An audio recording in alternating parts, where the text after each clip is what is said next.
Hello, I'm Brian Corbridge, and this is Lab 4 over bar magnets. So, for starters, a quick introduction for the lab. The purpose of this lab is to analyze the relation between distance and the magnetic field of a bar magnet. To do so, we must rely on the Biot-Savart law and the distance dependence formula of a bar magnet. So this right here is the Biot-Savart law, and this is the distance dependence formula of a bar magnet. Um, from this lab, we concluded that the magnetic moment of the bar was 1.93 times 10 to the 7th amps per meter squared, and N is equal to negative 2.0836. Now, for the actual experiment, to start this experiment, we first had to pinpoint the location of the magnetometer inside of the phone we were using. To do so, we set up a magnet on one end of a meter stick and then slid the phone across the meter stick in different orientations, both portrait and landscape. Um, we know where the magnetometer is on each axis from there, since it would be where the magnetic field readings are the strongest. So yeah, we would slide it. Let me get this out. So we would just slide it, up and down here, and when you got the strongest reading, you put a piece of tape on it, and then yeah, and then you would, rotate it and then do it again, and then yeah, just get a piece of tape and mark an X where the magnetometer is.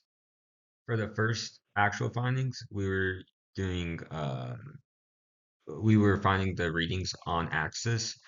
So we start with where r equal 20, found the distance, r equals 70, r equals 120, r equals 170, 220, yada yada. And yeah, so this is just, straight across from where the actual magnet is.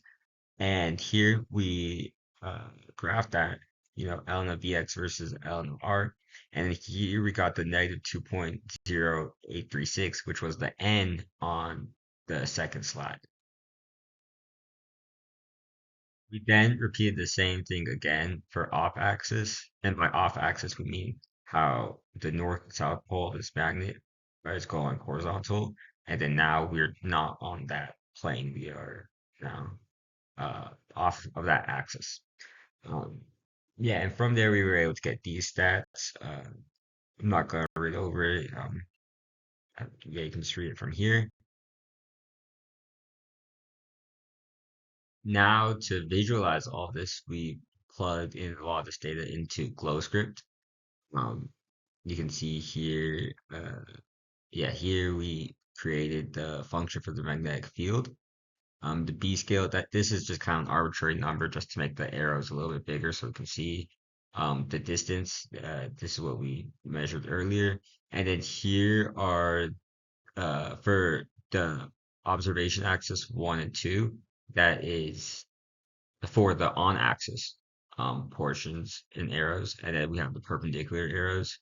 And yeah, here we're setting up the actual arrows itself, and then yeah, and then we also have one that is 45 degrees from the has a 45-degree offset. So that gave us this. As you can see here, the orange arrows are on axis. The blue ones are off axis. These are the perpendicular ones. And this purple one is the arrow with the 45-degree offset. And you can see the stats of that was able to give us down here. As we wrap up this lab, the biggest flaw in our experiment was the fact that we did not know the exact location of the magnetometer in our phone. We tried our best to get as close as we possibly could, but we probably were not exact, just because we couldn't see the magnetometer. Obviously, it's inside our phone, and so we had to use that tape method I was showing earlier. Um, that probably was somewhat accurate, but it's not exact. Additionally, it was important for us to account for the magnetic field of the Earth while making our calculations. We did this by first making sure that our magnetometer was oriented with true north-south, Otherwise, we would not know in which direction Earth's magnetic field would be affecting our lab. We then just subtracted Earth's magnetic field from our readings to get the final results that we're seeing in this presentation.